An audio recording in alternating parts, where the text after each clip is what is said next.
Okay, I think the live on YouTube has been set up. So as an opening, I would like to say good morning to Prof. Sham and Dr. Tanya, and to all the candidates, all the participants who willing to join us in the weekend morning for our webinar section. And I would like to say thank you to Malaysian Society of Ophthalmologists to organize this event webinar on behalf of Young Ophthalmology interest in Young Ophthalmology Group. Okay, so we are lucky as well because we managed to invite Dr. Tanya all the way from Sydney, and our Associate Professor Dr. Noor Samsia from National University of Malaysia to share their experience in MIGS. Okay, so now Pushpa, Dr. Pushpa, maybe you can introduce Dr. Tanya. Yeah, thanks, Tang. Okay, I had the absolute pleasure of working with Tanya, Dr. Karakranji, over the past 1 year. She's like a great mentor and great clinician. She finished her fellowship in Manchester Royal Eye Hospital, and she's like this MIGS guru that I met in Sydney as well. And like she's really well versed in Hydrus.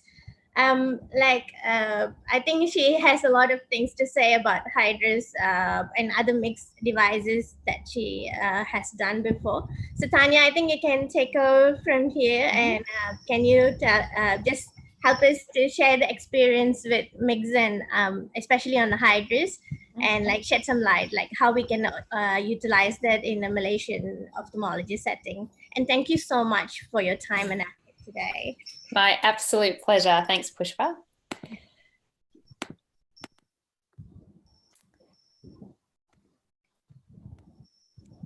So thank you for that wonderful introduction. I'll be talking mainly on the Hydrus stent because I know Prof will be talking about the iStent and the Zen. So I have no financial interest to disclose. The first thing I thought I'd touch on is what exactly is a MIGS procedure. So really briefly, a MIGS procedure is a minimally invasive device, and the goal is to really spare the conjunctiva or the sclera. I guess the question is, with all these new MIG devices on the markets, it's what you've said, Pushpa, when do you use it and what sort of role is it going to have in the management of our patients? So when we think about how we manage patients, particularly with primary open-angle glaucoma, there's often a ladder of how we manage them. And while we would often start with pharmacological therapy, we've also got the option of SLT laser in a lot of these patients. We know that in most of these patients, about 50% drop therapy is really going to fail. And that's because of issues with side effects, compliance, other chronic medical conditions, cost, adherence. So we really need to try and find this intermediary step in our mild to moderate glaucoma patients before we think about very invasive penetrating glaucoma surgery. And I really think that that's where MIGS devices becomes quite useful in these patients, particularly in conjunction with cataract surgery. Now, we've recently had approval in Australia to be able to use these devices as standalone procedures, so not in conjunction with cataract surgery. And we did use them in a few of our patients in clinic where we're just trying to get the pressure down a little bit further before proceeding to more invasive surgical procedures. Now, the way that MIGS have been marketed, particularly in Australia, is again for these mild to moderate glaucoma patients because it actually has quite a good safety profile and because we can often use it in conjunction with cataract surgery. And we do have a bit more data, particularly in our Hydrus cases over a 4-year period, where we can see the efficacy of treatment with time. And I'll touch on that a little bit later in this talk. I think the other selling point with a lot of these devices is that it's often performed by cataract surgeons and general ophthalmologists as well at the time of cataract surgery. So when we think about where these devices are inserted, we really have one of 3 options, generally 2 in particular. So the main ones really, and this is where Hydrus sits in, it's one of the devices that helps to increase trabecular outflow. We did have the SciPass, and there's also the Glaucoma iStent Supra that targets the suprachoroidal space, but we really don't have anything very good in the market there at the moment. And then following on from that, we have our subconjunctival drainage bleb devices, which is the InFocus and the Zen gel stent. But we'll focus today in my talk on the Hydrus. So as I mentioned, it helps to increase trabecular outflow. The main issue with any of the devices in this location, we have to be mindful that we are actually limited by the collector channels, the scleral plexus and the episcleral venous pressure.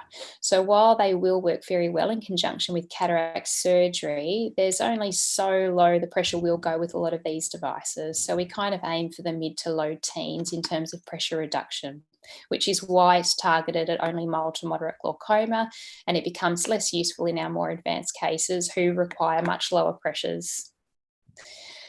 When we roughly compare all the different devices, I've got a picture there of the G1, the G2 stents and the Hydrus down below. The Hydrus is actually probably one of the larger devices. The lumen itself is 290 microns and it's 8 millimeters long. So even though it's small, it is actually a little bit impressive when you're looking at it intraoperatively with the gonio prism. It's made from nitinol and it's inserted into Schlemm's canal via an ab-internal approach. And there are different tricks and tips, and there's a little bit of a learning curve when inserting the Hydrus device. The goal is that it's not only going to bypass the trabecular meshwork, but it also acts by being a scaffold for Schlemm's canal to maintain patency in that area. And we do have a few major trials. What I'll touch on briefly is the Horizon and the Compare. The Compare looks at standalone Hydrus versus 2 iStents. And we do have, thanks to Prof. Agar in Sydney, some local data that I'll share with you today as well.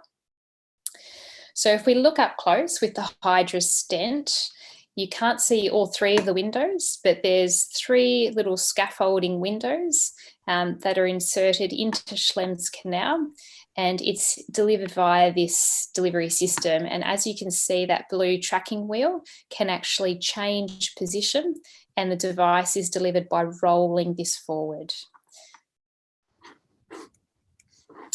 So this is a little video showing penetration of the trabecular meshwork. There's a little bit of glare there, and I have a few other videos.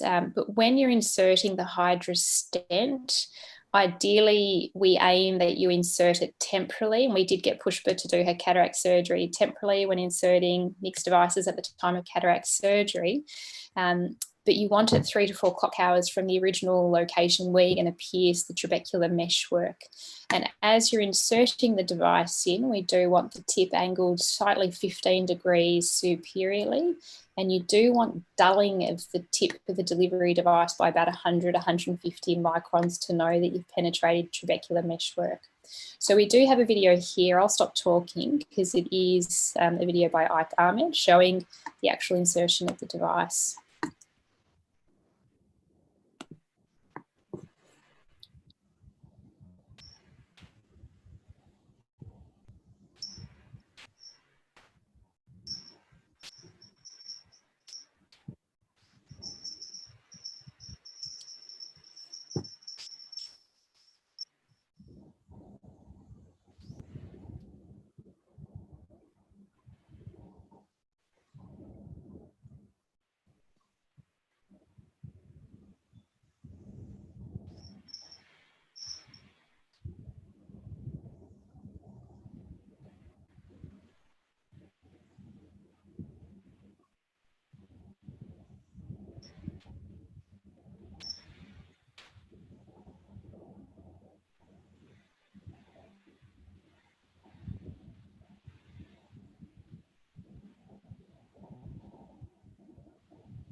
So the biggest thing with the Hydrus stent that I found is if it's not in the correct position, you will identify it at the time of the insertion. And one of the biggest and more difficult things to do when you're learning how to put the stents in and with malposition of the stent is often if the angle of the tip of the delivery device isn't elevated a little bit higher than 15 degrees when you're initially inserting it, it will tend to track down. And some of these can end up in the suprachoroidal space.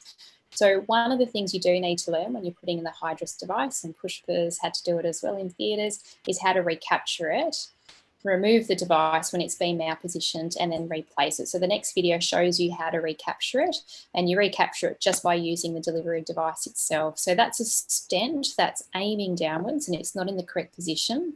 And so where that inlet is, you place the two clasps of the delivery device parallel to where that inlet is, and then you just pull that roller wheel back towards you, and that gets the device back in the cartridge. And then you can use the same device at a different location in the trabecular meshwork. So the main thing really with the Hydrus, you can identify malposition straight away. If it's malpositioned, you do need to recapture it and reinsert it in the eye.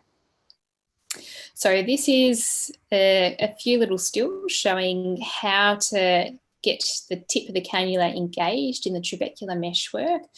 But like with all MIGS devices, I think one of the greatest skill, first of all, is identifying the correct patient and being able to visualize them intraoperatively with the gonio prism of choice. Now, sometimes if it's hard to visualize where the trabecular meshwork is and where the Schlemm's canal is, often trying to induce a bit of blood in Schlemm's canal is actually quite a good thing to be able to do. And you can do that one of two ways. So intraoperatively with a gonio prism on the eye, you can actually get a squint hook or something on the outside of the eye and just massage the eye around where the trabecular meshwork is, and that can induce some reflux of blood into Schlemm's canal. The other is to actually release a little bit of aqueous to induce a bit of a pressure differential in the AC.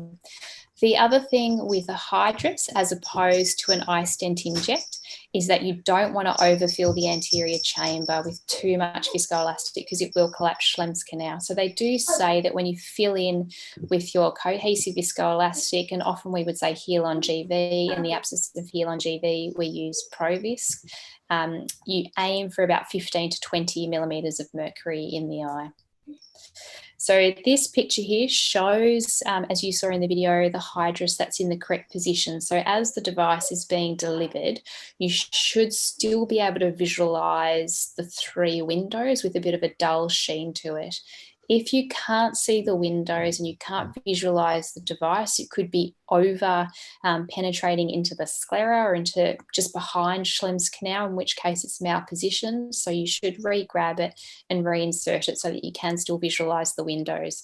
This can be a little bit trickier in patients who have heavily pigmented windows, like in pigment dispersion or in some cases of pseudoexfoliative glaucoma. So it's also always an important thing to keep in mind. If the inlet of the stent that you can see there is a little bit too proud in the anterior chamber, then you can just use the tip of the delivery device to push that further in. So what are the risks of the Hydrus stent? Really, the first one to counsel patients about is transient hyphema. Often if it's in the correct position, they do need to know that the first 1 day to 1 week after their cataract surgery or standalone Hydrus procedure, they will have blurry vision from a hyphema. They're all going to have a microhyphema. Sometimes you can get a little macrohyphema as well, but in all cases, it generally settles down. The other risk, obviously, as I mentioned, is malpositioned, but that's something that ideally should be identified at the time of insertion. The device should be taken out and reinserted. And we do know that in about 10 to 20% of cases, you can get some inflammatory adhesions around the microstent. And everyone's a little bit unsure about how much that actually does affect the overall functioning of the stent. But that's what's been reported in the literature. Very rarely you could get a cyclodialysis cleft, iridodialysis or corneal abrasion or a little decimase detachment. That's probably more to do with device malposition and insertion of the device, and that's usually in the learning curve when the device is being used in the first few cases. So what do we know about how effective it is?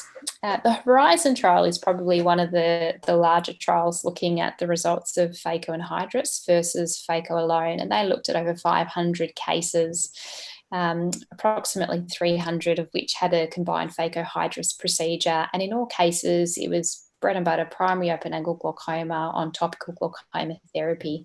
And what they were really looking for is unmedicated pressure reduction of greater than or equal to 20% at about 2 years after surgery. But they have done an extension on the data, and we do know what some of the effects are at 4 years.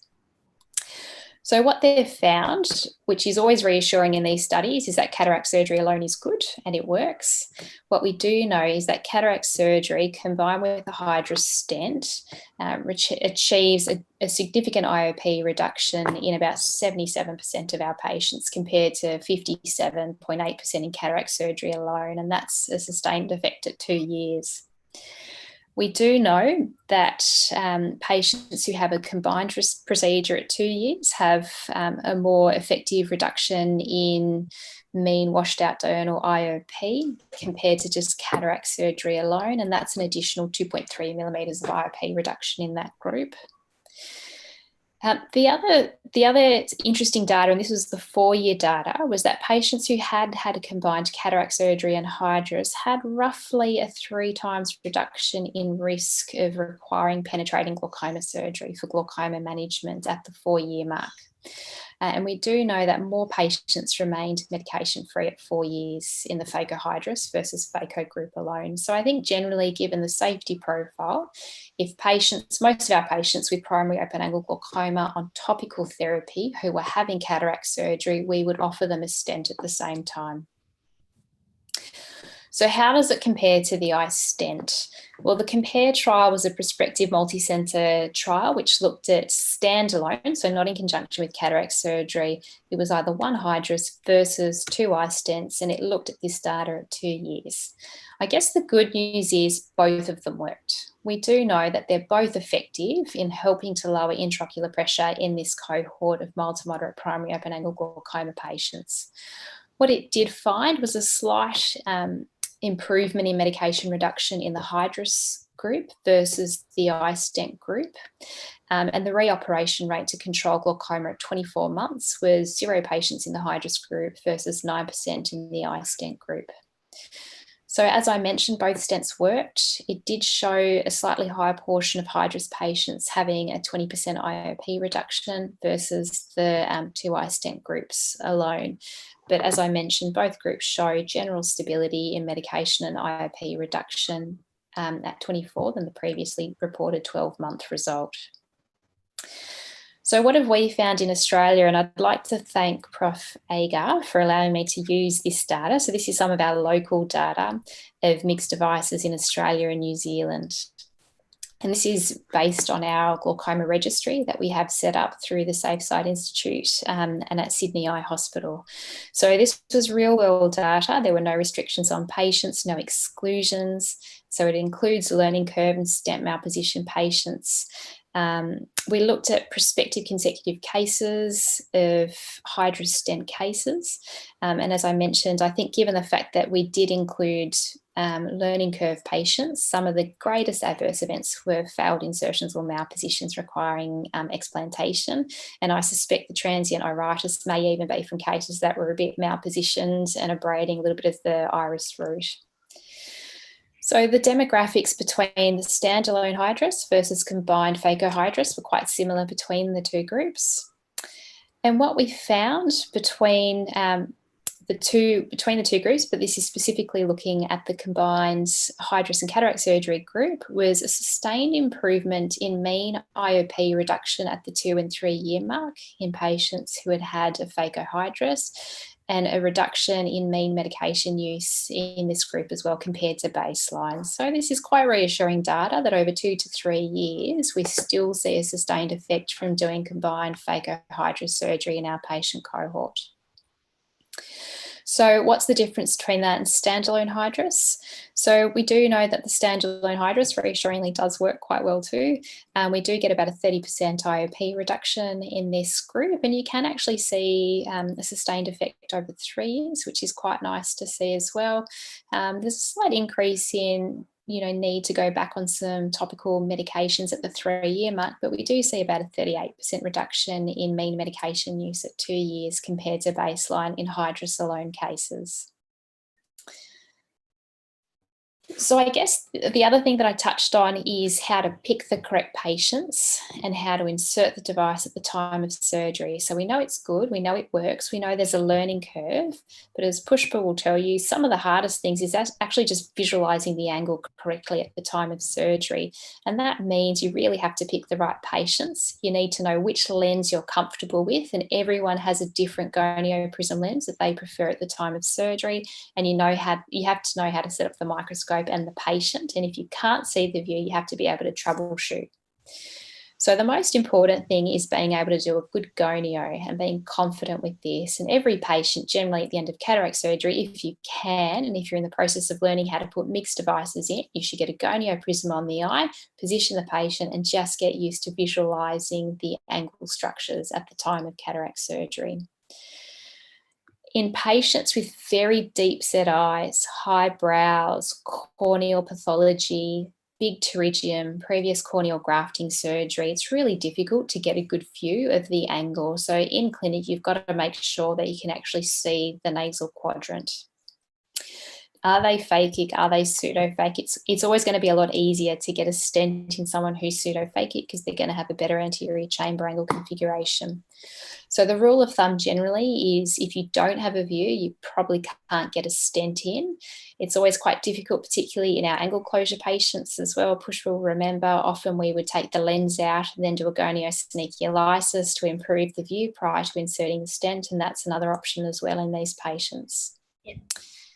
So when you're positioning the patient intraoperatively, the patient head tilts away from you 40 degrees, the operating microscope tilts, the tip of it tilts towards you 40 degrees. Generally, we would use a Schwann-Jacobs lens, which is on a handle. I know Pushpa liked to use the lens that was coupled onto the eye with no handle, and that worked really well for her. You can get the Volt Transcend gonio prisms that have a little Thornton ring on it to help stabilize the eye. And if you're using an iStent, then the Glaucos eye prism works really well because it has a much wider field of view, which is what you need with the iStent inject, because you've got to insert 2 stents a couple of clock hours away from each other. So I think it depends on what stent you're using as well. You can get some apps on your iPhone that are compass apps that can help to position the microscope, but most of them will have a little mark on the side of the microscope that'll help you identify where the 35 to 40 degree mark is. So what happens if you can't see the angle properly? The first thing is you've always got to check that you've actually got the patient's head either enough away from you or make sure it's not too far away from you. So always recheck patient position if you're not getting a good on fast view of the angle. Increase the magnification, increase the illumination of the microscope as well. Make sure you're adjusted and comfortable on the microscope when you change the position. You can readjust the amount of viscoelastic in the anterior chamber. It's different for the iStent inject, but for the Hydrus, you don't want it overfilled. So you only want it roughly 15 to 20 millimeters of mercury so you don't collapse Schlemm's canal. And if you don't have a good enough view, don't be afraid to do a little bit of goniosynechiolysis to remove pus if you need to prior to inserting the stent. And generally, if I'm doing these stents in conjunction with cataract surgery, I like to do them at the end of the cataract surgery so that you've got enough chamber, enough, AC volume to be able to get the stent in a little bit easier. And that's it. Thank you. Hey, Tanya. Thank you so much for the My wonderful pleasure. talk. Actually, we have a couple of Q&A. Yes. I remember very well how the Hydrus struggle and all those things. Actually, Hydrus is not available in Malaysia, like commercially yet. Yeah. If you remember, Jason was telling that it's available in in Singapore. Yeah. Then Yes. maybe in about June, I think, Okay. they might bring it over to Malaysia. So Yeah. first of all, the role of standalone Hydrus, So can you share your experience with the standalone, and who are the suitable patients that you can like decide to put a standalone Hydrus? It's always a bit tricky. I know we've definitely had cases that we've managed together in clinic who, you know, have had, so patients who have had cataract surgery already that hadn't had a Hydrus or an iStent in at the time of surgery, who either have issues with their topical therapy, poor compliance with their drops, there's some evidence of progression, and these patients just will not have penetrating glaucoma surgery, or there's a conjunctival issue that precludes penetrating glaucoma surgery, or patients who, and we've had a couple who have young kids, families, and just can't conceive about having a trab and needing weekly follow-ups and wanted to consider that, you know, at a later date. So they're the ones where we've probably done the Hydrus standalone as a temporizing procedure. There are patients who are phakic with primary open angle glaucoma, who have very open angles, who we just want to be able to get the pressure a little bit lower. And we've tried SLT, we've had them on all their drops. And it's just really that one step before thinking about doing a trabeculectomy or something more invasive. But I think my preference would be to still, I don't think we've done a huge amount of standalone Hydrus. You know, I think most of our patients will have it in conjunction with cataract surgery. Surgery, correct. Yeah. And how about with the follow-ups? Remember, like you were doing in the outbacks, that you left with the standalone Hydrus, or is that a phaco Hydrus combined? Do we follow up with them? So is this outreach thing? So rural clinics? Yeah, the outreach ones. Yeah, so because we do have a lot of outreach cases in Malaysia as well. I was thinking, is it a potential to do use here? I think it is. So we definitely do it in Broken Hill. So Broken Hill is right on the border between New South Wales and Victoria, and it's about a 3-hour plane ride to get to the little mining community there. And we actually do quite a lot of phaco Hydrus in these patients and standalone Hydrus, because the other option would be that they would need to either fly to Sydney or South Australia to have their surgery. So for them, it does provide a bit of an intermediary step. And you know, the optometrists in the area are very well trained to check pressures and, you know, to check vision in these patients. So they will get a checkup at day one week. And then often we would get these patients to see the optometrist at a month prior to coming back to clinic, because we only have a glaucoma service there, you know, 3 or 4 times a year. Mm-hmm. So it is actually quite a useful thing to be able to offer them, particularly at the time of cataract surgery. So I think that's quite a good option actually in those rural communities. That's interesting. I have a few questions from Cheng Tek Chi. The first question is Hydrus okay for closed angle glaucoma or secondary open angle glaucoma? Yeah. So closed angle glaucoma, like any stent that you do, I would never use it as a standalone procedure. Often these patients just need their cataract out. Again, we would often consent them about having a cataract extraction with a stent, but it's really important to do a proper gonio once the lens has been taken out, to actually make sure that the angle structures have opened up. The biggest risk with these patients is that they've got pus in the angle and quite a lot of inflammatory adhesions. And we have done the GSL to move the pus out of the way to be able to get the stent in position. And often we've been able to do that. But I think patients with really bad chronic angle closure glaucoma, it becomes more difficult, and often they're in the territory where they might need a phaco trap. Yeah. And the other question is, what is the steroid regime recommended for post-Hydrus procedure? I do exactly the same as you do for any other MIGS, so for an iStent, and cataract. So I don't manage the high femur any differently. I still just use steroids 4 times a day for, 3 to 4 weeks in these patients, like I would for cataract surgery, and an antibiotic drop as well. And the high femurs will almost always clear up. Okay. And another one is nitinol MRI safe?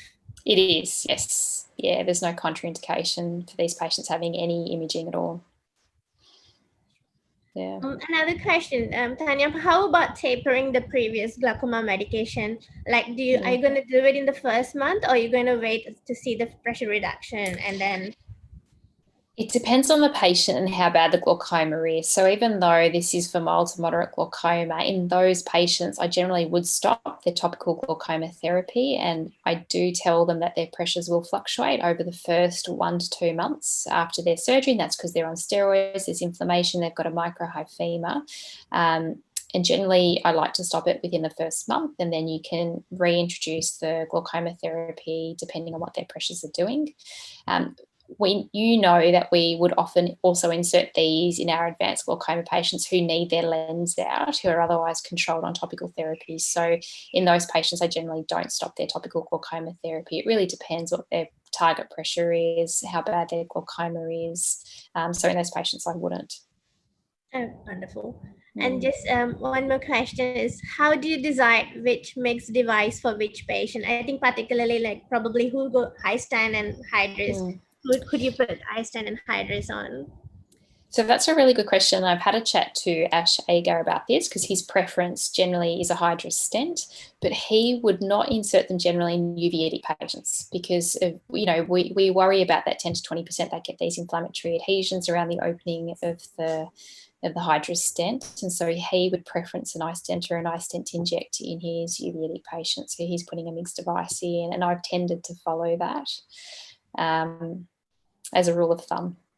Yeah, but I quite like putting both in. It's quite nice to keep your skills up in the different stents that are available. You have one or two that you do that you are quite good at doing. And it's just, I think with any of these stents, if you don't do them often enough, you will lose a little bit of that muscle memory and learning curve. And with the Hydrus in particular, I think if you're planning on starting it, you do need to have quite a few in a row just to get that learning curve with the device delivery. Yeah, I have to start again when it's available in Malaysia later. Tang and Prof. Shamsia, you want to add anything? You want to ask anything to Tanya? Hi, Tanya. Just Hello. one question from me. Yes. When you insert the Hydrus, right? The introducer, the tip of the introducer, how much do you go in? I know you said it's 50 degrees superior, but Yes. how much do you go in before you thread the wheeling thing? So you aim at 15 degrees superior, and you actually aim the stent towards Schlemm's, so just under Schlemm's canal, the scleral spur, and so the tip enters into the trabecular meshwork. And I think that question you're asking now is probably the most difficult thing to try and figure out.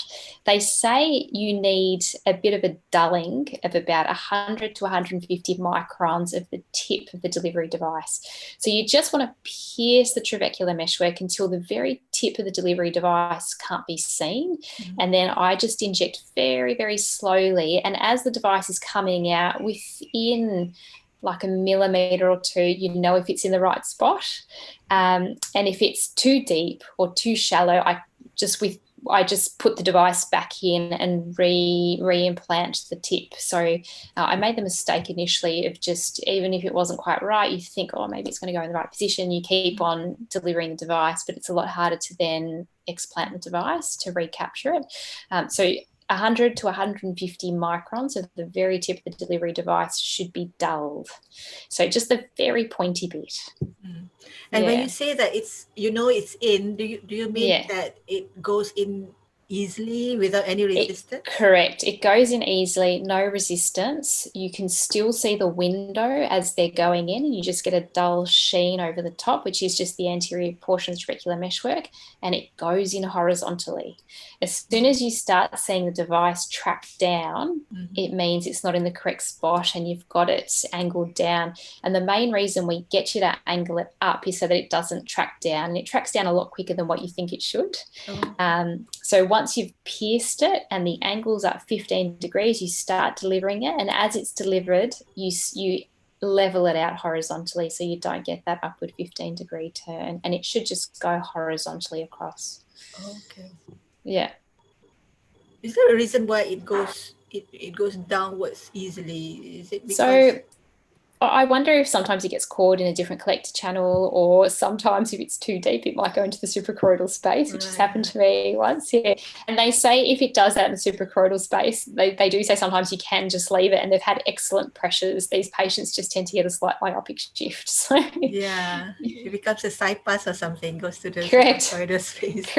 Correct. Yeah. Yeah. But it's actually, it's quite, when it's in, and Pushpa will say, when it's in, it's in. It's lovely. Yeah. Hi, Dr. Tanya. Yes. Yeah, Tanya, I would like to ask a question. Yes. Do you think if we master iStent G1 first before Yes. proceed to Hydrus. Do you think is Yes. there any advantages? I missed the last little bit of the question, sorry. So if you do okay, the sorry, G1 first, that's okay? Yeah, my question was...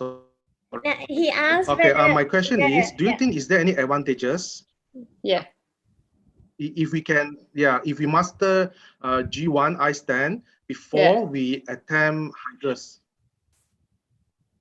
I think the G1 in particular, I think the G1 in particular, yes. The G2, it's a very different technique because it's just like a puncture through the trabecular meshwork. But the G1, you do have to cannulate trabecular meshwork. So I think just getting a feel for the intraoperative gonioscopy, getting it in position, I agree with you. I think that's wonderful. If you can really master the G1, the next step, getting the Hydrus in will be quite straightforward.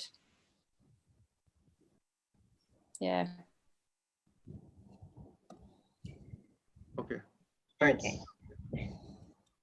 That's wonderful, Tanya. It's just, I mean, I think whoever that's listening, all the participants, Hydrus is still quite a new concept because they haven't seen it live in Malaysia yet. But as we discussed and as we learned in Sydney, like definitely it has a great place because I mean, from your experience, it offers more pressure reductions, and the standalone Hydrus is more promising than the other standalone MIGS, isn't it? That's wonderful. Thank you so much for joining us. Thank you. Thank you, Tanya. Thank you. Thank you. It was lovely to hear you. Nice to hear you. Invite you more in future. Absolutely. Absolutely. I'll stop sharing now. Yeah. Thank you so much. Have a wonderful weekend, Tanya. You too. Bye, Pushpa. Bye, Tanya. See you. Bye. Yeah, thank you, Dr. Tanya. So now I would like to introduce Associate Professor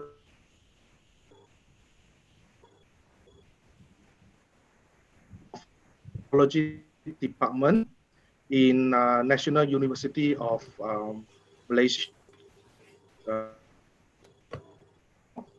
Okay. And she's actively managing glaucoma for the recent years, especially with MIGS of ECP, Zen, Gel Tube, and iStent. So without further ado, I would like to invite Professor Samsia to share her experience in using this MIGS. Thank you, Dr. Tang. Can you see my screen? Can you see my screen now? Yeah, clear. Okay. Thank you for the invitation, and I have been asked to share our experience in HUKM on ECP, Zen, and the iStent. Actually, when talking about MIGS in our setting, both me and Dr. Tang grew up together because this is something new and we learned together and we exchange ideas and we do it together. So it's not entirely my own experience, it's actually me and Dr. Tang and also my team. So I'll start with ECP first. I have no financial disclosure to disclaim from any of the products here.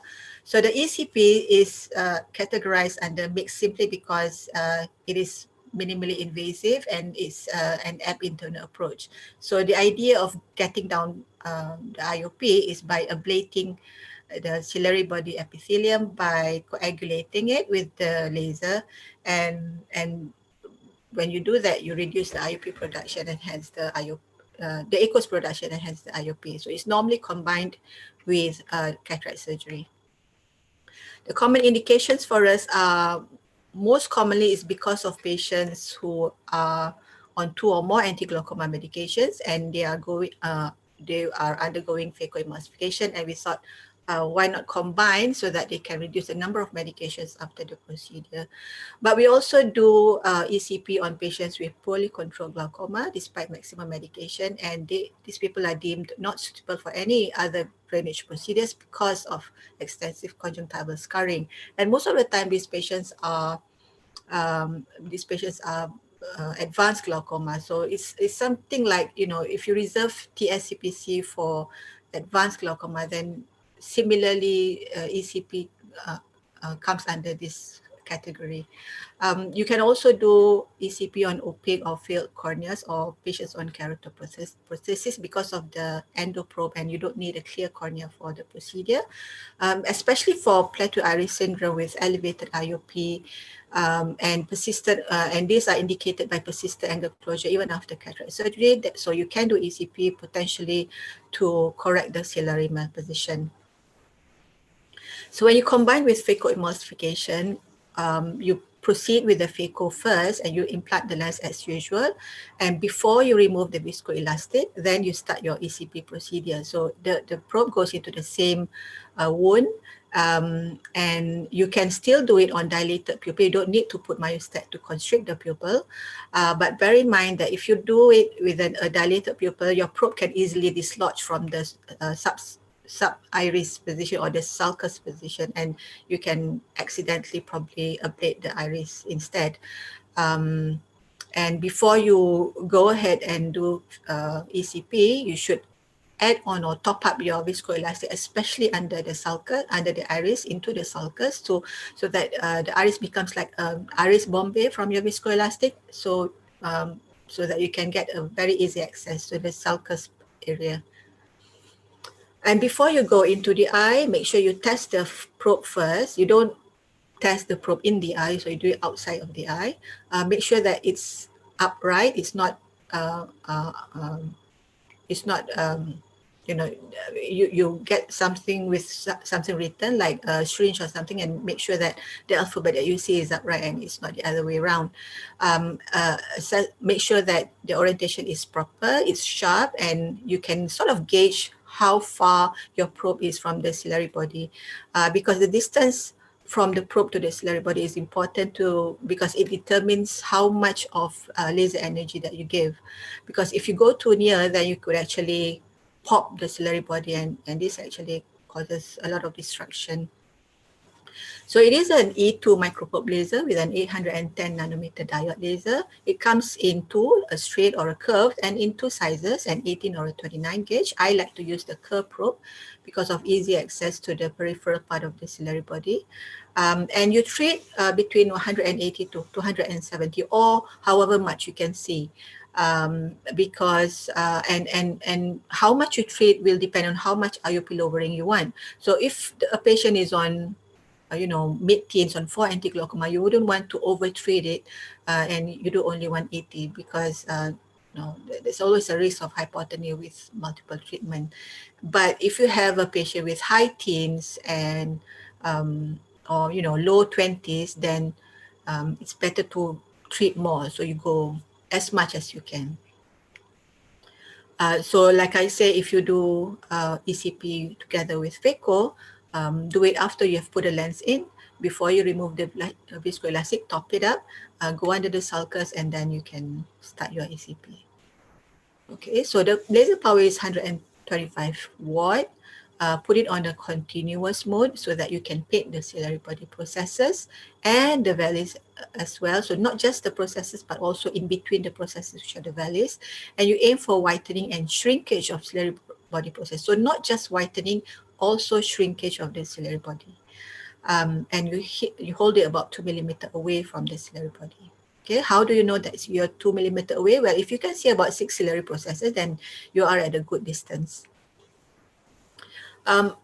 However, you have to remember that the effect of IOP lowering with ECP is not prolonged, and most often after 6 months we see the IOP starts to climb up.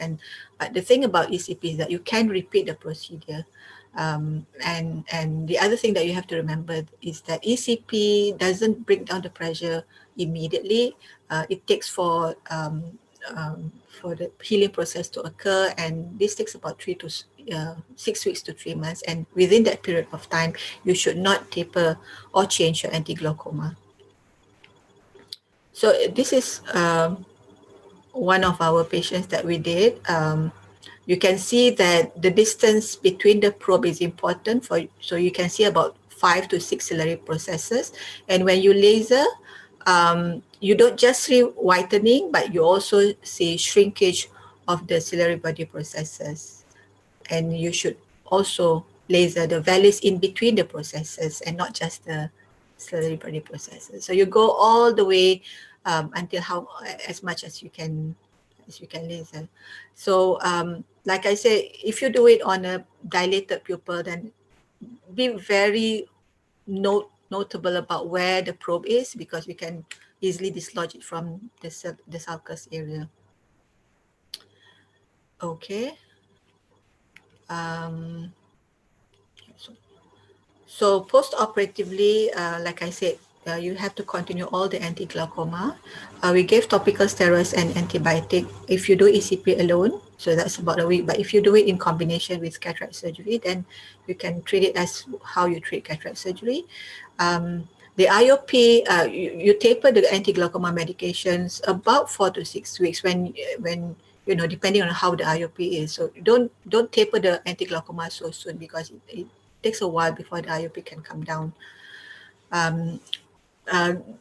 There are studies looking at how much IOP lowering you can get with ECP. Over 3 years, they found that, you know, there's no much difference between if you combine phaco ECP and phaco alone. So it is a potentially good procedure, but our experience tells us that, you know, the IOP lowering is not sustainable for a long period of time. I will now discuss about Zen. Zen Gel Stent is the full name, and it's made using porcine products of gelatin. So it can be quite sensitive to Muslim patients, but our experience so far found that most of our Muslim patients are actually quite open to the idea of having a porcine related product in their body when it's required of them. So Zen utilizes the subconjunctival space for aqueous drainage. So this is important because how much IOP lowering is determined by the state of the conjunctival area. So if the conch is very inflamed and you know, the patient develop allergic to medication, then it's not a very good idea. So what is being recommended by Elegant is an ab internal approach, and because of this you do it normally in combination with cataract surgery, a temporal approach, and you go from temporally you go to the nasal area, and the placement is normally in the supranasal quadrant. And so if you go through the ab internal approach, you go through the pigmented trabecular meshwork, and you must exit 4 millimeter behind the limbus.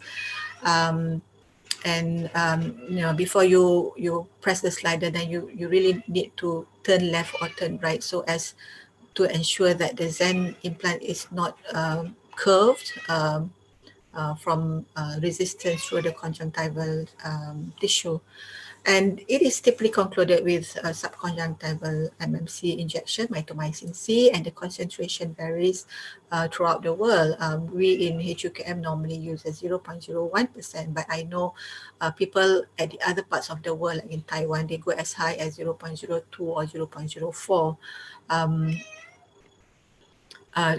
But I have to be honest, in HUKM, both me and Dr. Tang, we learned or we prefer the ab external approach because we started with an ab external approach. The reason why that happens is because for me personally, I couldn't get my head around, you know, turning left, turning right, and all these things that you have to do before you push the slider. So to me, an ab external approach is a lot easier, is a lot safer, because you can actually do it in a phakic eye with no risk of lens touch, and you do not require viscoelastic, and you are able to place the device in the supratemporal quadrant. If you do ab internal, you can only put it at the supranasal quadrant. So this is how it looks like. You hold it like a pen. There's a holder, which is the white color bit here, and then you have the blue slider at the back. So your hands have to get acquainted in it such that you hold it like a pen, but the thumb have to go all the way back to push the slider out. And you could see the gel stent at the tip, and this stent is supposed to be deployed when you push the slider. So it's about 6 millimeter in length, and the recommended placement is 2 millimeter in the anterior chamber, 2 millimeter in the scleral tunnel and another 2 millimeter under the conjunctiva. So that's the more or less the amount that should be placed. So I'll share you one of our case. We normally use corneal traction suture with a Vicryl 8 or 7O, and we mark 2.5 millimeter behind the limbus to denote where we enter the sclera, and another 7.5 millimeter behind it to mark the entry wound. And once that's marked, then we inject some lignocaine subconjunctivally to not just give anesthesia, but also to inflate.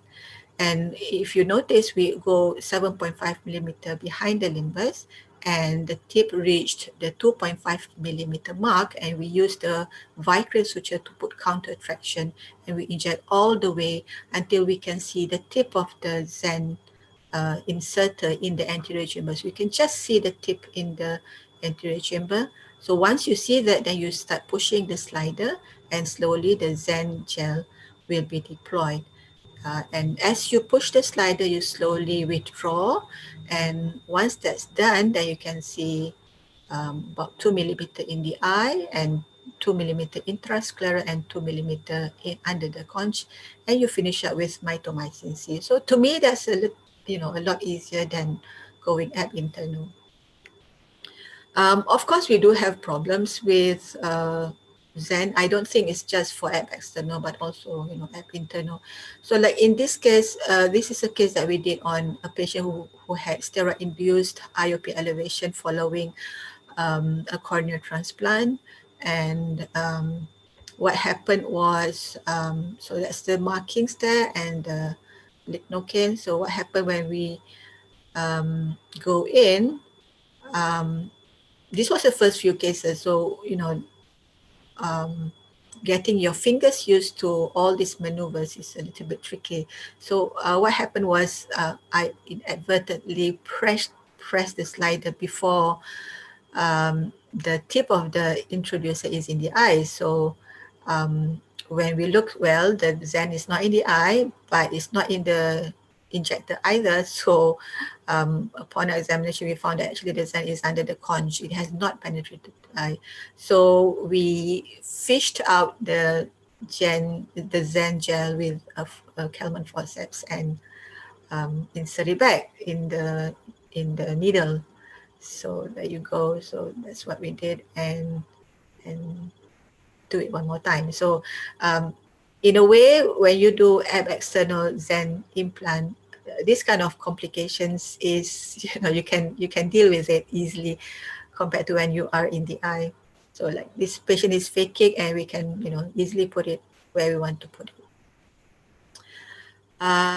So there you can see that the Zen now is, at the proportionate amount of length in each position, and you finish with MMC.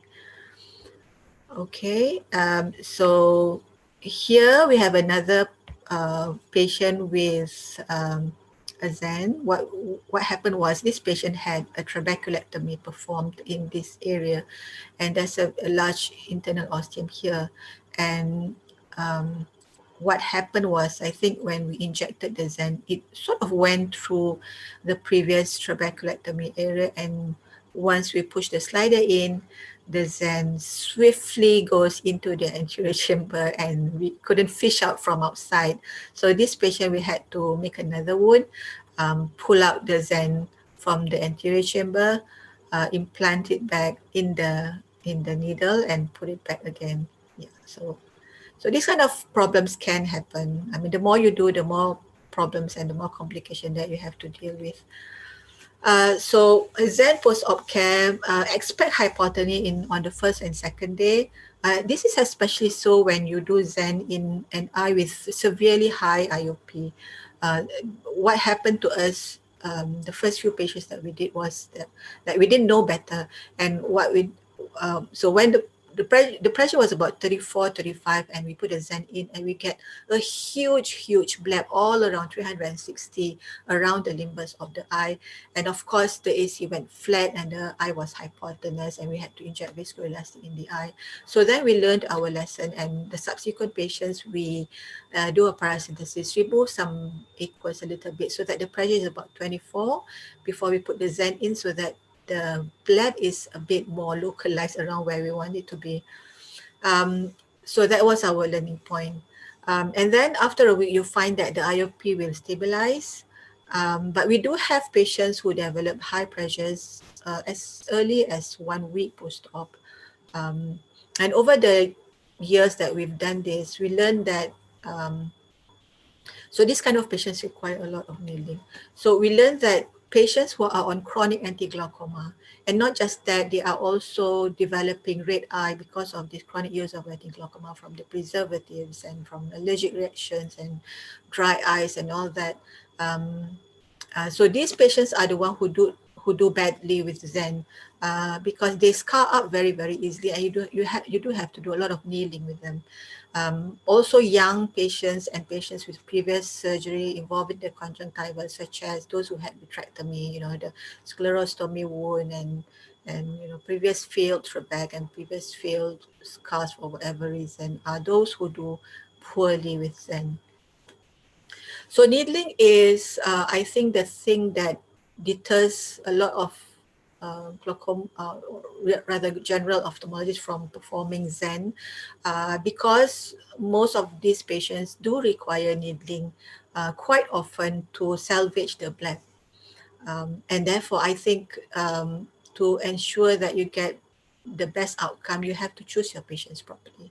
If your patients are having severely high pressure with maximum medication, you might want to reduce the topical first, replace it with systemic anti-glaucoma like acetazolamide about 2 weeks or a month before the surgery. Then you get a better state of conjunctiva before you put the Zen in. The decision to needle the Zen really depends on the pressure and how the bleb looks like. So if you find that the bleb is very localized, very cystic, that's when it's a good idea to needle them, because if you wait a little longer, then the fibrosis is a lot, going very near the tip of the Zen, and you have very much difficulty in needling them. So we needle using 5-fluorouracil and dexamethasone, 5 milligram in 0.1 mils of 5-FU and 4 milligram in 0.1 mils of dexa. So that takes about 0.2 milligram, 0.2 mils altogether.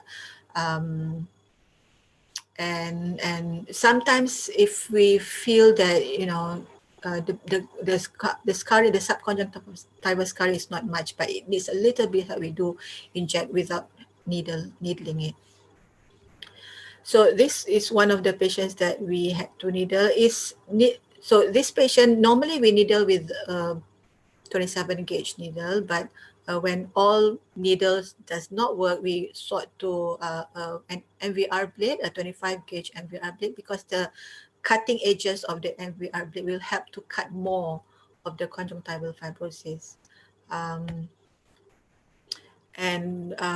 The thing about needling for Zen, it's a little bit different from needling for trabeculectomy, because trabecs, you have a very wide scleral patch, and you can slice all around the scleral patch. But Zen, you need to go to the tip of the Zen first and release that first before you go anywhere else. So what I do is normally use the MVR blade, go behind, as far behind from the tip as possible. So you push the conch with your cotton bud, put it in, and I normally, check the pressures multiple times until I get the pressure that I want on table. So I'll do one needling and then ask my MO to take the IOP with a toner pen. And if the IOP has not come down, so I go in again using the same wound, locate where the tip of the Zen is and cut that first. And if you can see, as you cut, you get a bigger bleb, and you know that aqueous is starting to be released from the fibrous tip. So you keep on cutting and keep on cutting until you get what the IOP lowering that you want. So in this patient, I think we checked the IOP like 3 times until we're quite happy with it. So that's the second IOP check, and this is the third entry because I still do not get the pressure that I want. So I go on, and now not just releasing the tip of the Zen, but also the surrounding conjunctival scarring. So you go temporally, you go nasally, and you go however far you can. The best needling is when you do not get subconjunctival bleeding, and to do that you need to be very patient. You need to go slow, and you need to be wary of where the major blood vessels are. So at the end, again, we inject mitomycin C 0.01%. You notice that I inject nasally because I could cut a lot temporarily. So you want the bleb area to be as huge as possible. So these are unpublished data over the past 2 years that we did Zen. And you can see that the pressure goes down within the first 5 months, but by 6 months, actually, the pressure starts to go up. But this result is a little bit biased because we started off our Zen with the unconventional patients, meaning we start our Zen patients with complicated cases. Those who, I remember the first case was a Sturge-Weber patient with choroidal hemangioma at the back. And the second one was a microphthalmus with microcornea with elevated pressure and the only eye. So we started off with patients that we do not want to do a penetrating surgery, and we want to give the option of doing a mix.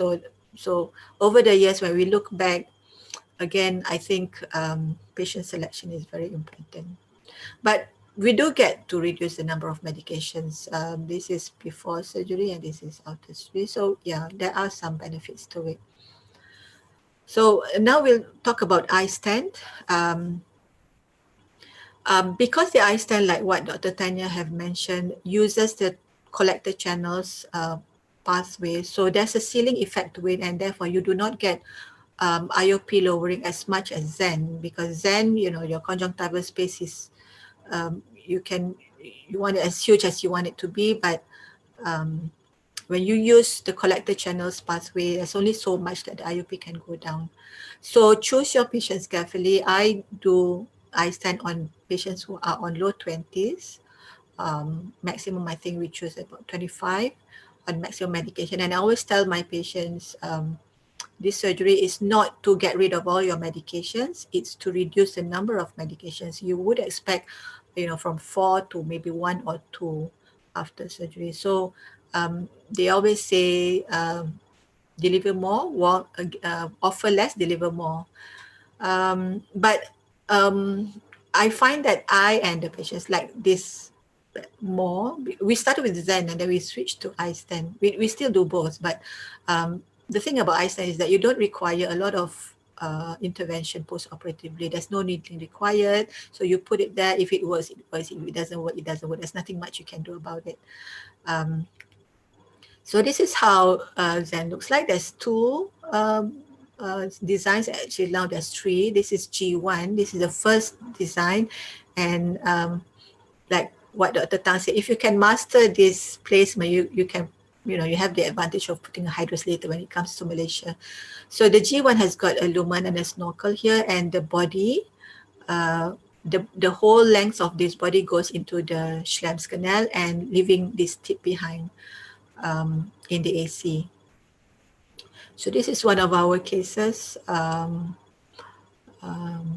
The placement, like what Dr. Tanya have described, you have to tilt the microscope, tilt the patient's head 30 degrees away from you, tilt the microscope 30 degrees towards you, and ask the patient to look away from you to get the best angle view. So just slide in about 10 degrees into the pigmented trabecular measure or the Schlemm's canal, if you can see it, and when you push the button, it will release, like how it releases an intraocular forceps from the tip of the snorkel. Sorry. And then later there's the design changed into a G2 design. So a G2 is a stud, like an inject. You just inject it. You don't have to slide it into the Schlemm's canal. So there's two stents in the needle, in the insertion needle. And it is being put inside the trocar. So what you do is identify your angle, aim at the pigmented trabecular meshwork and indent it, and then press the button. So in this device, there's 4 shots. So you can, 2 shots is reserved for the first stent and another 2 shots for the second stent. So for example, you've put in the first shot and for some reason the stent doesn't go in and it's wobbly, or it's in the anterior chamber, you can reinsert it and put it back in with the second shot. And this is how it looks like. This part goes into the Schlemm's canal. This part faces the anterior chamber. And now there's the W, the iStent W. This flange part is bigger so that it doesn't penetrate fully into the angle. What the problem with a traditional G2 is that if you indent too much and you press too much, the whole thing can go into the angle and you can't see it in the anterior chamber, and people will think, is it there, is it not there? And you know, sometimes the patient can listen to what you say and they would say, how come the company gives me one when I paid for 2, and things like that. So that's why the company comes up with a W design with a bigger flange so that it's not easily being embedded in the angle. So traditionally it's being done with cataract surgery. The first few cases we did after phaco, and we find that after phaco, the angle bleeds a lot. So we now, I don't know, I personally like to do it before phaco. So to do it before phaco, you put your vision blue first, wash it out. And when you do that, then you actually stain the angle with vision blue and you can see better as well. And the good thing about that is that you don't have to remove your viscoelastic after you put the stent in to put your vision blue. So you can just carry on with your cataract after that. Okay, so that's is the first one or second one? So iStent G2 is more simple to put because it's like a stud. You just inject it and then it stays there. But the thing that you have to be careful is that when you pull out the trocar after giving a shot, there can be a thing called trocar bias, in which when you pull out not perpendicular to the angle that you put in, then the stent can be stuck to the trocar and you can pull out the trocar after you have actually placed it safely in the eye. So as you can see, once you have put in the stent, you can see reflux of blood from the iStent, and that's a good indication because that means that you are in the Schlemm's canal. And then you go about 2 clock hours away and you put the second iStent. Okay, so that's the second one. And then, you know, you don't have to remove the viscoelastic and put your vision blue because you've already put your vision blue earlier. You just can continue with the phaco and then complete the procedure. Sorry. So after a few attempts, we sort of see patients who, you know, we thought that they could benefit from iStent, but they are faking. So normally these are young patients with steroid-induced high IOP from after corneal transplant surgery, and we start doing iStent on faking eyes. So, but in faking eyes, you have to be cautious about the crystalline lens. You don't want to touch the lens, and therefore you put myostat before you put the iStent in. So what we do is normally we put the intracameral ligno first. That sort of dilates the pupil a little bit, and then we put the myostat. So if you put ligno second, then it will counteract the effect of myostat. So we like to put the ligno first and then put the myostat second, and then only the viscoelastic. So this is one of our patients who had steroid-induced high IOP after corneal transplant. So as usual, you use a 15-degree needle. The size of your wound has to be enough to angulate your stent later, because remember you have to put it 2 clock hours apart. So don't make your wound too small. Once you're in, when you put the viscoelastic, be careful about the lens. So cross the lens and put the viscoelastic at where the intended angle. And you know, tilt your microscope, tilt the patient's head, tilt the patient's eyes. And this is the first stent that we put. And I think this was the eye that we had problems with the second stent. So the second stent had a trocar bias. We went in, leave it there. So if you can see, when we pull out, the stent followed. Okay, and when we examine under the microscope, actually the trocar was angulated. It was bent outside of the sleeve. So luckily, when you put a sleeve in and when we examine under the microscope, the trocar went in again because of the sleeve that we put in. And then we corrected it and we put the second iStent as usual. So that was the stent. We had to remove the needle out and make sure that it's in before we put the we did the second attempt. So these are the things that you have to be careful. Sometimes it can wobble a little bit, so you can push it with the tip of a Rycroft. And when you remove the viscoelastic at the end of the procedure, again, be careful about the crystalline lens. I don't normally remove the whole hyphema that we get. I normally keep it there because, you know, the more blood you get rid of, the more it will ooze out, and eventually it will settle on its own. Like I said, the iStent W is has a bigger flange or a bigger plate, and just want to share with you one of our W. Actually, this is the first W iStent that we did. This was last week. And, you know, we thought it would be easy, but what happened was we put the first, this was the first shot, and then after the first shot, we said, hey, there's no stent, and it cannot be the case. It cannot be so embedded because it's a W. So I thought, you know, I didn't press enough. So give it a second shot, and the second shot, you can see that the iStent went out quite well, and it's embedded in the intended angle. So it's quite huge. You can see the difference between the G2 stent and the G2W.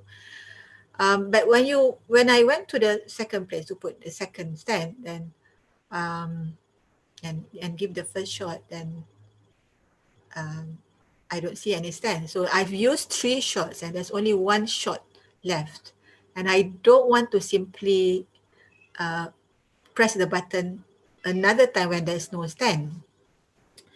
So we then looked for the stent. We looked in the eye, we looked outside the eye, we examined the tip under the microscope, and we looked, used the gonio to look whether maybe it's dislodged in the ankle or somewhere. We couldn't find it. And luckily, the company had a backup, but it's a G1, which is right angle. No, sorry, it goes to the right side.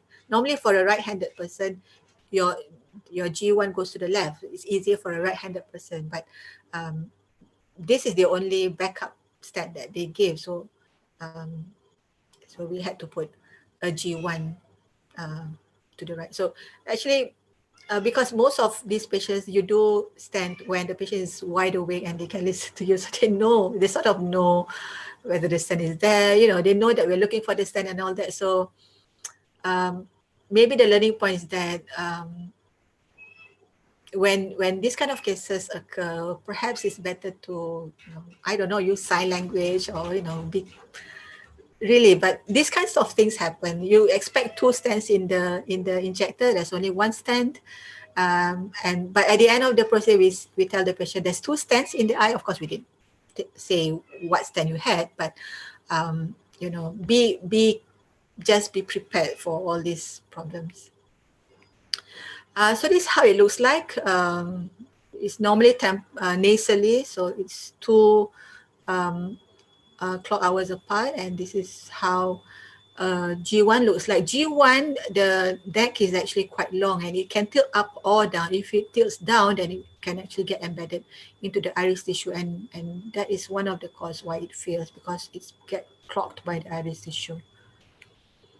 Post-operatively, we see IOP to start to come down within the first 2 weeks, but I don't normally change the anti-glaucoma medication until about a month, when I see how the pressure is, and then that's when we start tapering the anti-glaucoma.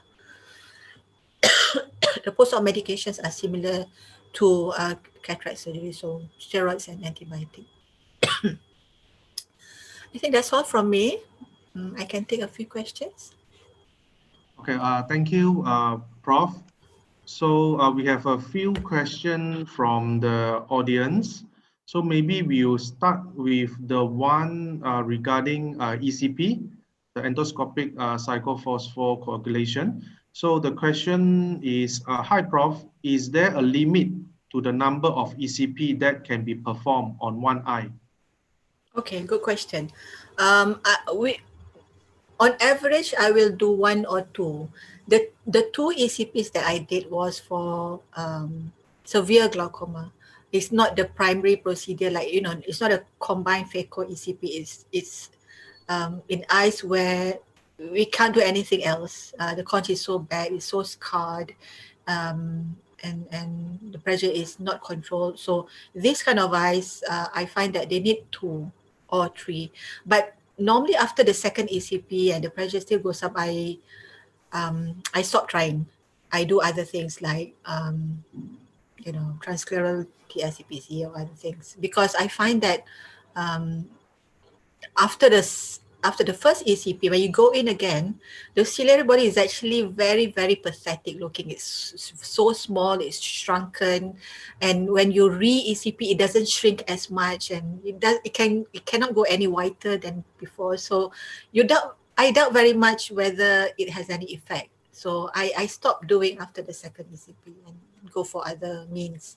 But those with you know, normal POAG, going for phaco combined ECP, they do quite well with 1 ECP in terms of number of medications. Yeah, I've never done the third ECP, to be honest.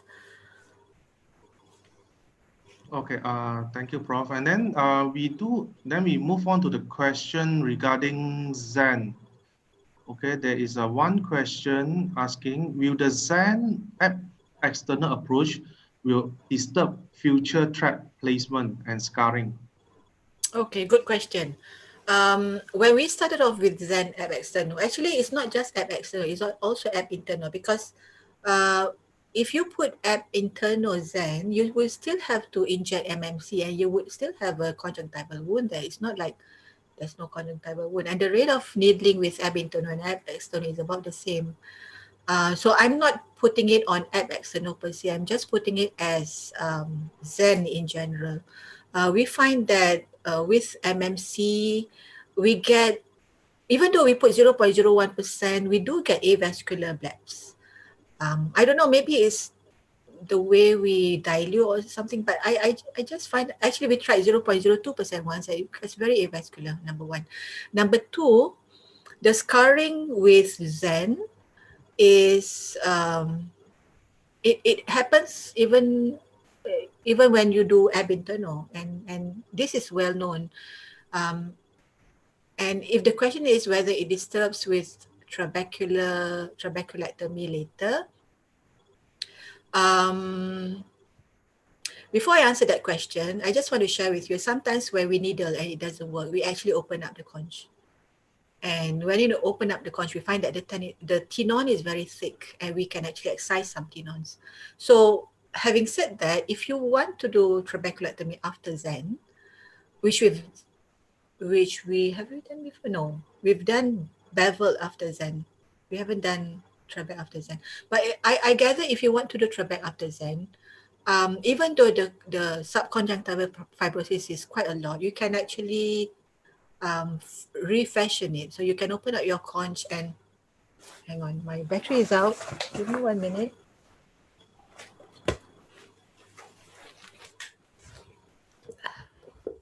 Okay. where was I? Yeah, so if you open up the conch and when you do the trap, you can actually refashion your tenon space. The tenon actually gets very thick, and you can proceed with trap back as usual. Because this was our experience when we do beveled on patients with Zen. We could actually dissect the conch quite easily. Yeah. Okay. And then one more question. I think this is towards the iStent. What type of gonio lens to use or recommended? Glaucos iStent comes with a gonio lens. I don't know what it's called. Probably called Glaucos gonio prism. It's with a handle and it's quite wide, so you can see about 3-4 clock hours with one view, and you can slide it to the left and to the right to look at other views. So it's quite wide, the view of the gonio lens. It's just that the stand that you have to move around. So like I said, the wound has to be big enough so that you can move left and right quite easily. You don't struggle when you want to move left and right.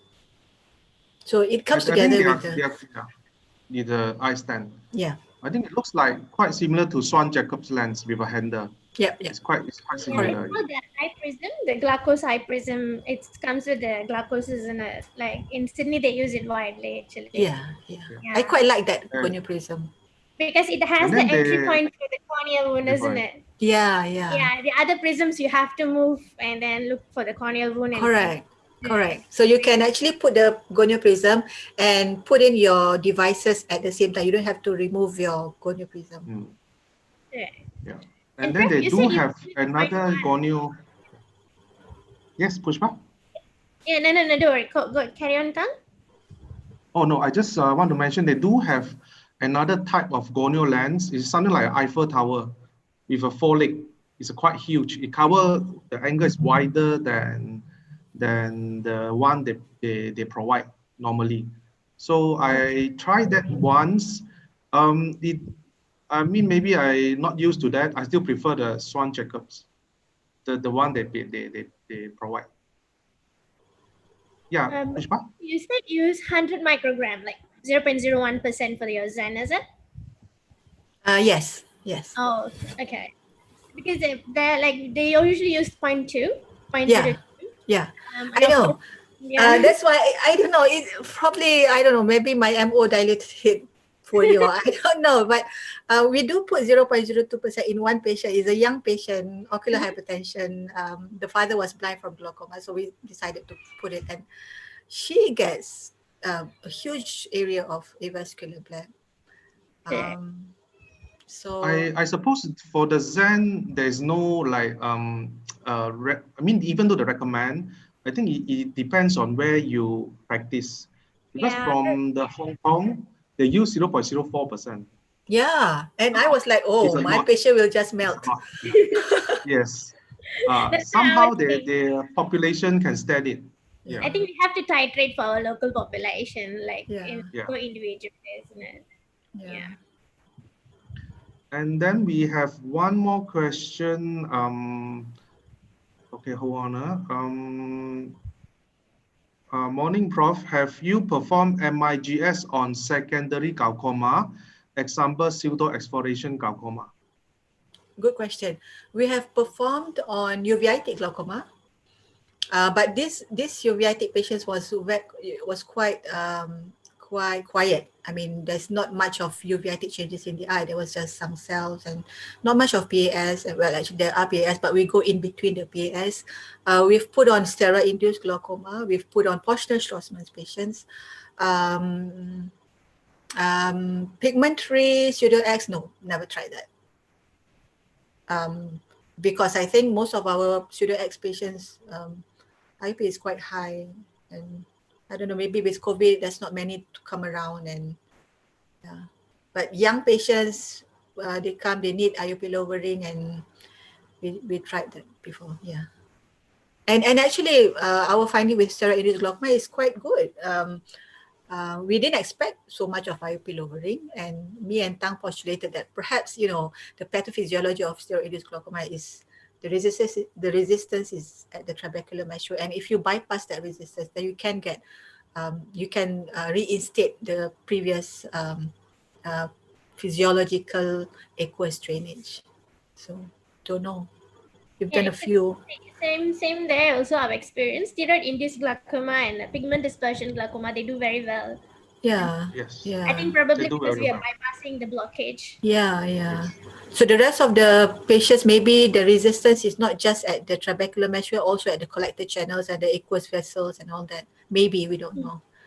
Yeah. Have to do a Prof, I study think on we that. do have one or two quite, maybe it's a pigmentary, but on top of that, patient have steroid as well. And so it's those working very well. Those pigmentary actually were a result of the SLTs that we did before we did the stent. So you do SLT first, and you get a lot of pigments on the trabecular mesh, and then so that's why they are really pigmented. But we haven't done on pigmented glaucoma, primary pigmentary glaucoma per se. From your experience, how's have a local data for standalone MIGS, like not combined with phaco, just standalone ECP or standalone Zen? Standalone Zen, the result is affected by the conjunctival state, unfortunately. We've done quite a lot of Zen standalone without phaco because we do external. But we find that, if we start with a red eye, most of them are allergic to anti-glaucoma, and we didn't stop the topical anti-glaucoma. We go ahead and do Zen, then we have to do a lot of needling in these patients. Standalone iStent, we've just started a few. Most of these patients are young patients faking, and we don't want to remove the lens. So far, so good. Like I said, the steroid-induced glaucoma do quite well. But again, these patients are have open angle to begin with. So we're not dealing with close angle and we remove the lens and reassess the angle. No. We start off with, we assess the angle in the clinic and make sure that the angle are widely open. Okay. Even the iStent W that we did last week, patient is juvenile onset. Open angle glaucoma. He's very young. So that it works well. So that patient was a juvenile and open angle glaucoma, 30-something years old, advanced cupping. And refuses any type of surgery before because he had bad experience with surgery on the leg or something, but he was infected and he was, what happens if I get infected in my eye? And that's good. So that scares me and it scares him as well. So we did a lot of things. We did SLT, we did TSCPC, we did all sorts of laser on him. But eventually the pressure starts to come down and the pressure is low 20s on maximum medication. So we counsel, and the idea of having minimally invasive actually is quite appealing to a lot of patients. They want it to be as small as possible, and when we sell this idea to them, they surprisingly a lot of them are quite agreeable despite the fact that the cost is very high. And but we have other revenues like us from kebajikan and zakat and all that, so they're quite okay with it. No, because trab big steps. Like you really need something to be intermediate in between. As they always says, if you have more weapon in your hand, you'll become a safer surgeon. More weapons means more option. Apart from conventional. We can play around with a lot of tools. Yes. So there's two more questions. Okay. Scott. Maybe we finish the question first. There's one question. If the question sounds, if one has a fairly flat bleb or cystic bleb after Zen implant and the IOP is still reasonable, do you still go in and readjust the Zen or do needling? Our experience shows that sometimes we do have, good IOP, but it's very suspicious looking bleb, and we sit on it, and the next follow-up, it starts to go up. So it's just a precursor before the bleb closes. And this kind of patients were the ones that we either just inject 5-FU plus DEXA without needling, or we needed a little bit. because needling at this point is easier than needling when it totally closes up. Because when it totally closes up, you really have to find the tip of the Zen and open that up first. And it's very small and it's quite difficult to find. So if you can just cut out, you know, whatever you can see before it totally completely closes up, then to me, the needling is slightly easier. Yeah. Okay, then another question.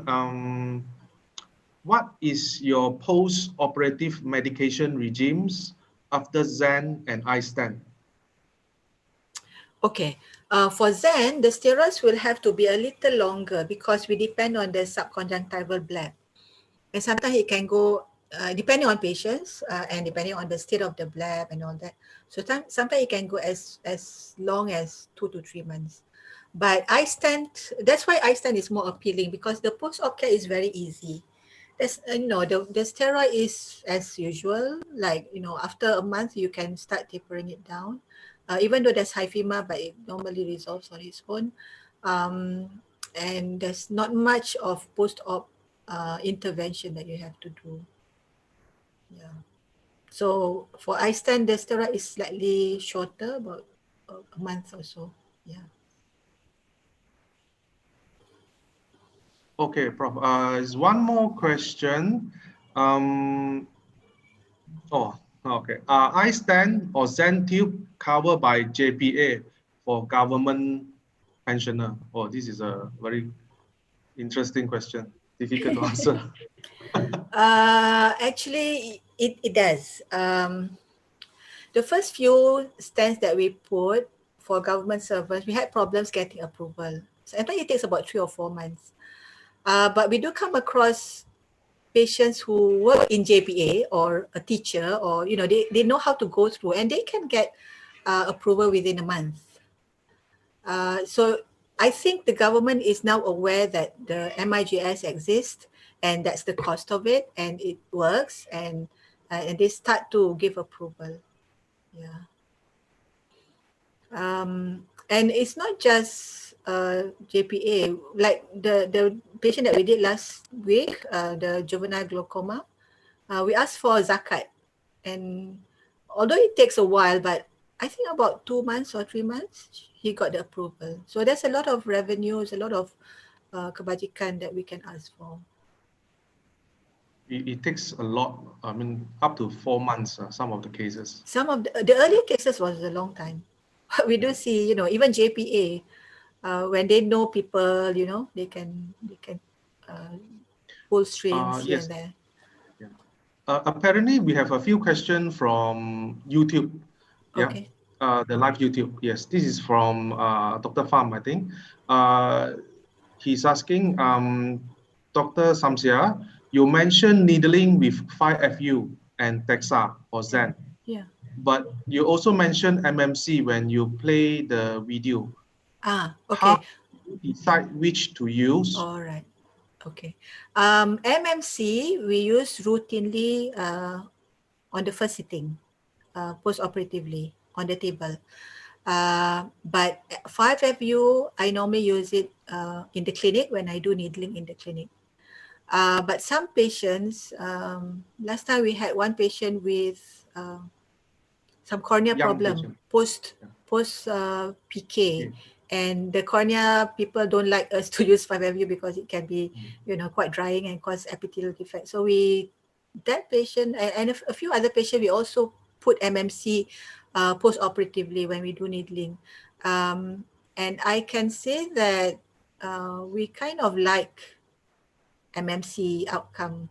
Remember, Tang, the few cases that we did, the young Chinese boy, we put MMC and he did quite well. His IOP was controlled for quite a long time. So maybe, yeah, MMC post-operatively for needling is an option.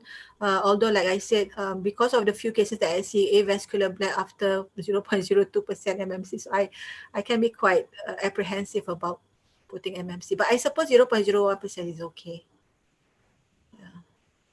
Yeah, I think this MMC and 5FU difference, I think quite a number of our participants is trainee. So you all need to know the difference between this 5FU and MMC. Which one cause more toxic to the cornea? And then why cornea people don't like us to use 5FU and they're okay with MMC? And then what toxicity that occur in MMC that more severe than 5FU? I think all the trainee need to take notes and read on this. It's a difference between these two. Yeah. Oh, and then one more question. Yeah, I think Prof already answered this question. The asking about the percentage and amount of MMC we inject into subconjunctiva post-Zen injection, means on table. Okay. We started off with 0.3 mils of 0.01%. That was our first few Zen. And then we get hypotony, so we titrated, we put 0.02%. But we always stick to we put 0.02 mils, but we always stick to 0.01% of concentration.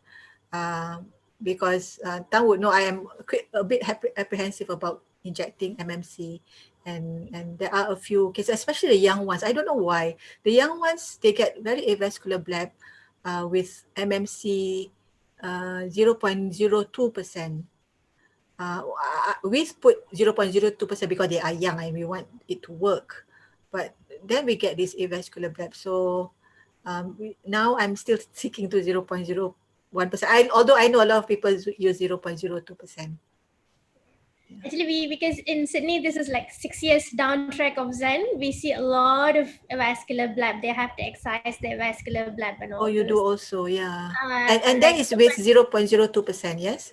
0.02%, but they put 0.1 mils of 0.02%. And then we use just massage around that area. So like just 0.1, then use a skin hook to create a posterior treatment. Yeah. But still like a lot of vascular bleb. But it's just that when they do the revision, they do the open conch revision, and then they put the sponges. They put the what, sorry? Sponge. MMC sponge.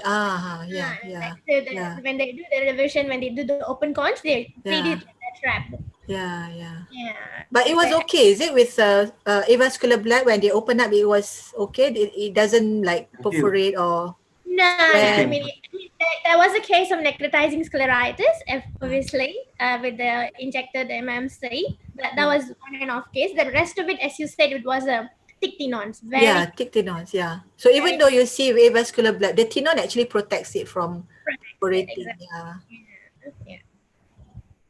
The idea of injecting 0.03 mils, I think I got it from Professor Michael Court from Australia. I'm not sure he's in Sydney or Melbourne. So when he presents this, he's in Perth, Melbourne, right? But that one, Dr. Bill Morgan is the one they designed the Zen. He's the designer of the Zen, and then they started to revise, and then I think they're still learning. Even they're 6 years down the track, they're still learning how to adjust this thing. I think all of us are still learning about MIGS. Experience teaches us. He advised a large volume but low concentration. Means 0.03 mils but 0.01%. So means lesser concentration but more diffuse. This is what I still remember during the World Glaucoma Association in Melbourne, I think 2 years ago. And then Prof, we have a few more questions. I think questions are coming. Okay. Is iStent G1 efficacy same as G2? I think the rate of failure of, I have no figures to quote, but I think from our experience, G1, if they do fail, is because of the long neck. And the long neck, like I say, can go up or down.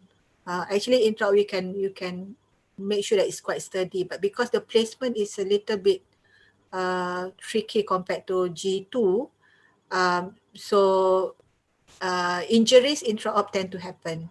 So when you try once and it doesn't go, you try twice and you try 3 times. So you create a lot of angle injury there.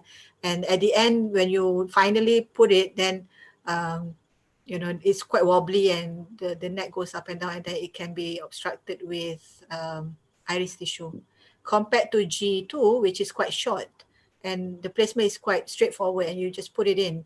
So if it does fail, I haven't seen any of our patients with occluded G2 yet, but I've seen one of our patients with occluded G1 because it's tilted down and it's looking towards the iris. But I don't have figures to compare the two, but from the surgeon part of view, we think that putting G2 is easier, but it's more expensive. Yeah, G1 takes a little bit of you know, you have to angulate a little bit and go this way and go that way. So that's a little bit tricky. I think Glaucos do have a few paper comparing these two, and then it's comparable. G1 and G2 is comparable. But I'm not sure about W. W has just come out, so I don't know. I don't think they have papers yet. The same as G. Yeah. And then one more question. Would you recommend Zen for general ophthalmologists? Well, if you can master the technique of needling very well, you can put a Zen. Actually, like I said, the placement is not the issue. The issue is post-op care, the needling bit. And these are the things that we have to warn the patients before surgery. They have to be able to come quite frequently because we need to needle them and all that. So I know that a lot of general ophthalmologists like to put iStent because it doesn't require post-op care. But Zen does require needling and post-op care quite a bit. And that sort of pushes them away from trying Zen. But you can do, no problem. I like the idea that this kind of mix can be done by general ophthalmologists because number one, reduces our burden, but number two, it's simple enough that it benefits the patients and it, you know, less post-op care. So I like that idea. Yeah, I think this mix not only for glaucoma, I suppose. I think this is the future, even for general ophthalmologists, especially the iStent. Yeah.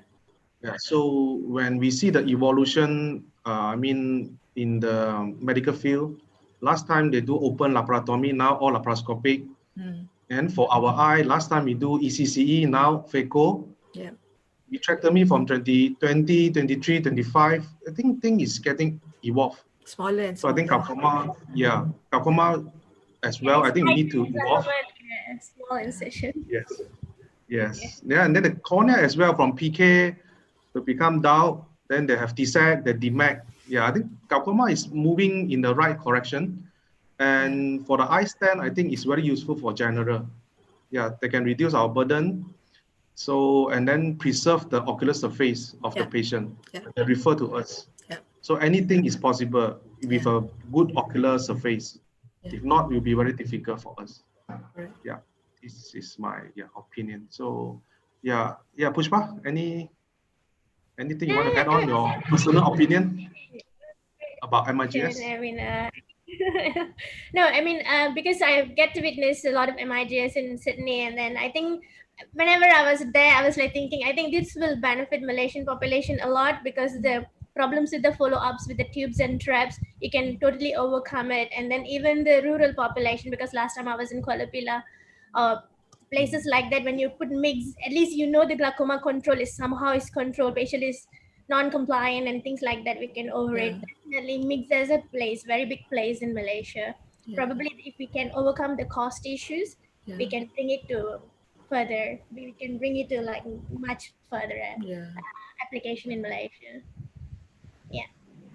Okay, Tanya, I think it was a great session, and for a Saturday morning we had a great participants as well, good number of participants. Thank you guys. You want to conclude? Thank you, Prof. Thank you, Prof. Thank you for. So I think we end our section. Okay. Thank you all the participants for joining us. Thank you. See you. Bye. Thank you. See Bye. you. Bye. Bye.